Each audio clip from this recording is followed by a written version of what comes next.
in particular, I wanted to speak with yourself, just because your column, which is on Record Sport Online this afternoon, I would go as far as to say it's essential reading for Rangers fans. You mention that, and it's a big call, but I think you're spot on, that there was shades of Walter Smith and Barry Ferguson at the weekend. Oh, 100%. Listen, I've just said in the column that I think pragmatism is one of Barry Ferguson's biggest qualities. It will be one of his biggest qualities going forward as a coach. And Walter was pragmatic.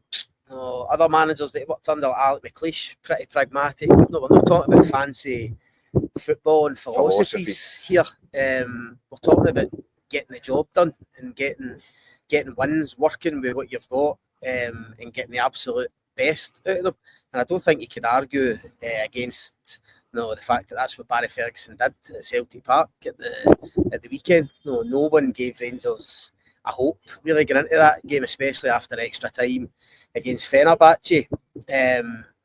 No doubt there'd have been bumps and bruises after the European game. I've said in the piece, and I think Jack will back me up on this, I'm pretty sure that if Philippe Clement was still in charge, 2 or 3 of those players wouldn't have started. There you go.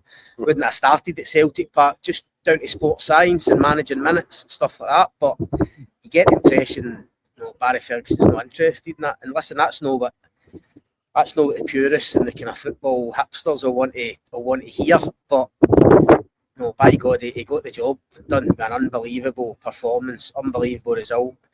Squeezed every ounce out of some of those players, like the guys that came off at Bally, Allen, who's no long back for injury, Cherny, who's seems to have been kind of running empty in the last few weeks, but he's getting a tune out. And you mentioned Walter Smith. It's too early to make comparisons, but it did remind me. Me and Keith spoke about this yesterday. It reminded me of a game back 2007 when Rangers went to Parkhead just after Walter Smith had come back for his second stint as manager. They were 17 points behind in the league. The title was gone, but they had to go and put a marker down for the future. And they went to Celtic Park with a patched up team. I mean, fans will remember Philip Sebo starting up front, for instance, when he was so far in the picture, couldn't score. Put in a big shift for them. Way he helped goal.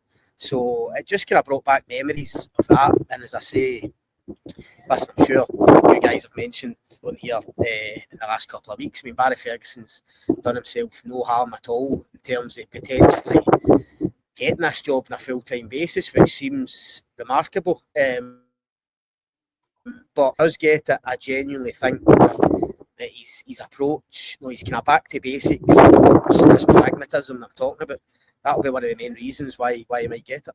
Walter Smith always had one bit of advice for every Rangers manager that came into the job. He'd sit down with them and they'd say, right, what's the secret here?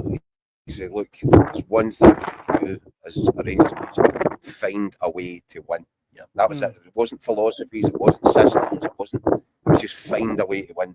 And that's exactly, I think you're absolutely spot on, Scott. That's exactly what Barry Ferguson managed to do at the weekend there, was find a way to win. And who knows what happens now with the takeover. The Americans will probably have their own ideas. They're heavy into the sort of data thing when it comes to recruitment. So they might have a completely different idea.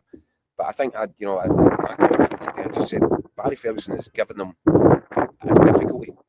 He's causing them a problem, because even if they've got their own ideas, how do you actually tell Barry Ferguson at this point, you need to step aside? Yeah. When the fans are behind him, when he's reconnected the team with the support. So it's going to be fascinating. I mean, a couple of comments on it. Scott McDowell writes in saying, it just shows with Rangers and Celtic, you need people who live and breathe those clubs. Foreign managers just don't get it. And this one, Paul McCallion says, shades of Walter Smith might sound a bit dramatic, but I think Scott's right. Celtic have dominated this entire century so far. We need to re-establish what it means to be Rangers and actually reintroduce the standards that were commonplace under Walter and many before him. We spoke about this yesterday, Daniel, just the flight over. I mean, Rangers and Celtic are unique clubs. No, the Old Firm environment is unique. I think Scottish football's even unique in terms of what it takes to be successful. Now, whether the Americans coming in will realise that, whether it will influence their decision with Barry Ferguson, who knows? But I think you do need certain qualities that maybe you wouldn't need in other leagues at other clubs. And just as the caller's saying there, when I think back about the best Celtics, for instance, have all been people in my lifetime anyway who have had Celtic at heart. Yankee Neil Lennon, Brendan Rodgers, Mark O'Neill. I know Ange Postecoglou is maybe the kind of outlier there, but even Ange coming in had a real understanding of British football, obviously English speaking. Gordon Strachan's another one.